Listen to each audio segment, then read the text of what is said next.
Hello বন্ধুরা, আমি সকাল সকাল ফল কাটতে বসে গেছি, কারণ আজ শিবের পুজো দেওয়া হবে আর তার সাথে মনই দেওয়া হবে।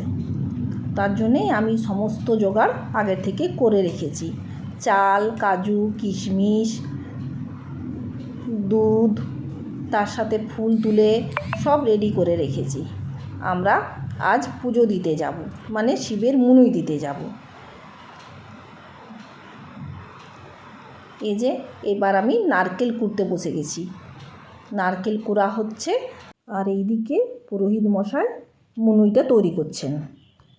এইটা আমাদের একদম ছোঁয়া চলবে না, এটা পুরোহিত মশাই বানাবেন আর উনি এটা ঠাকুরকে নিবেদন করবেন। আমরা জোগাড় করে দিচ্ছি শুধু। বন্ধুরা, এটা আমার গ্রামের বাড়ি, মানে শ্বশুর বাড়ি।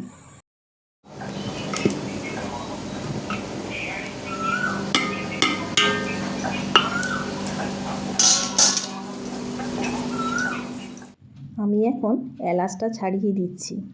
পুরোহিত মশাই এলাচটাকে পায়েসের মধ্যে দিয়ে দিবেন। তারপর আমরা শিব মন্দিরে পুজো করাতে যাব। আপনারা আমার সাথে থাকুন, আমি আপনাদেরকে মন্দির দর্শন করাবো। এই যে রেডি হয়ে গেছে আমাদের পায়েস, এবার যাবে মন্দির। এই শিবের মনুইটা প্রত্যেক বছরই গাজনের 10 দিন আগে ঠাকুরকে নিবেদন করতে হয়। পুরোহিত মশাই আমাদেরকে আজকের দিনটা নির্ধারণ করেছিল, তাই আমরা আজকে পুজো দেবো আর তার সাথে শিবের মনুইটাও মন্দিরে নিয়ে যাব। সকাল থেকে যা বৃষ্টি শুরু হয়েছিল, আমরা খুব চিন্তায় পড়ে গেছিলাম। যাই হোক, ভগবান মালিক তিনি রাস্তা দেখিয়েছেন, বৃষ্টিও থেমে গেছে, আকাশও পরিষ্কার করেছে, এবার আমাদের পুজোটাও ঠিকঠাকভাবে হয়ে যাবে। আমাদের সব রেডি হয়ে গেছে, এবার আমরা মন্দিরের দিকে এগোবো। চলো বন্ধুরা, তোমরা আমার সাথে মন্দির চলো। আমাদের সবার পুজো, আমাদের পাশেই কাকা শ্বশুরের বাড়ি আছে, তারাও আজকের দিনেই পুজো করাবে। পুরোহিত মশাই ঠিক করে দিয়েছেন, ওনাদের বাড়িতে গেলেন ঠাকুরমশাই ওনাদেরকেও আনতে। এই দেখুন সবাই কেমন মনুই রেডি করে আছে, গ্রামের সবাই তো দেয়। এই হচ্ছে আমাদের মন্দির।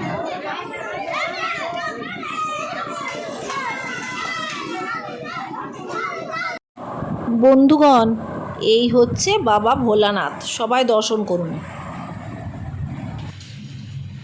এবার আমাদের পুরোহিত পুজো শুরু করবে। এই হচ্ছে আমাদের গ্রামের শিব মন্দির, এখানেই গাজন হয়। আর একদিক দিয়ে বাবা ভৈরব।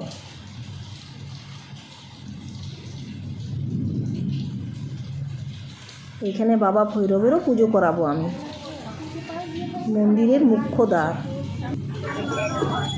বাবা ভোলানাথ উপরে।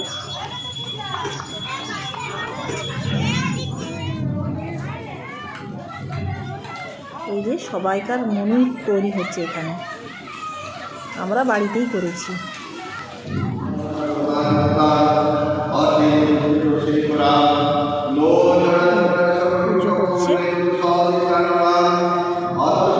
আজ আমি এখানে ভিডিওটি শেষ করলাম বন্ধুরা, টাটা। আমার ভিডিওটি কেমন লাগলো একটা কমেন্টের মধ্যে জানিও।